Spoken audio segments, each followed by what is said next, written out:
Welcome to Create With Us, where we share ways to use longevity photo products. Hi, today we're going to work with an accordion album. We're going to start off with a 12 by 12 piece of cardstock, and we're going to mark it every 3 inches along the top and bottom. Then we're going to switch it to the side and mark it at 5 3/4 on both of those sides. And then use your multi-purpose tool and the ruler to drag along between those two marks at the 3, 6, and 9. And this is going to give us a score mark so that we can easily fold our accordion album. Then rotate it and also do the 5 3/4 mark. Once you've got all those scored, then go back and fold them, and you can do it at the 3, 6, and 9 first, or the 5 3/4, whichever is your preference.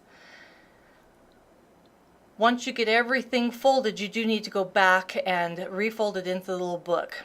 Now, this example, we're going to show you how to do V's on each of those little pockets. So we're going to go and mark at 1.5 inches, which is halfway across each panel, and then down 1 inch. So do that for each panel, 1.5 inches in the middle, and then down 1 inch from that middle point. Then grab some scissors, and we're going to then trim each of those panels from the outside edge to the spot you marked. And on this one, don't go quite to the fold, and then trim to that center mark. And again, not quite at the fold, leave a little bit of a gap, and you're going to repeat that for each of these 2 middle ones. And then on the outside one, you're going to go all the way from that outside corner and in. This just adds a little bit of variety to each of the pages and makes it really kind of fun. Okay, let's show you another one. Again, we're going to mark it at 3, 6, and 9 on the 2 sides opposite each other, and then do it at 5 3/4.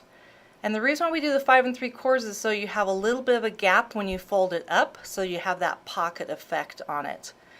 Then score each of those lines. Doesn't matter if you start with the 3, 6, 9 or the 5 3/4. And then you're going to fold up your album. And again, it doesn't really matter which way you start folding. You will have to go back and fold everything at the 3, 6, and 9 anyways, just to get it to work out the way you want it to.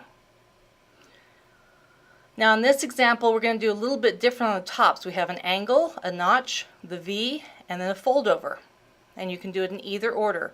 So for this first one, we're going to mark about 1/2 inch up from the fold. And then get your scissors and trim down. Now I do recommend larger scissors, it makes it easier. I just happen to have the small ones. But I'm going to start from the fold, and I'm going to cut a straight line down to that 1/2 inch mark at the bottom.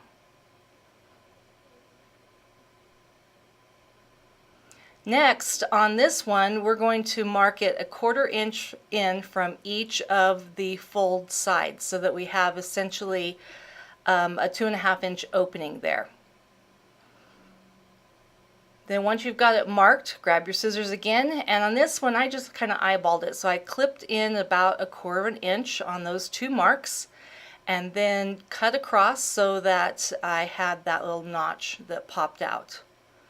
It can be deeper, it can be whatever size you want it to be. We just want to have a space to show things.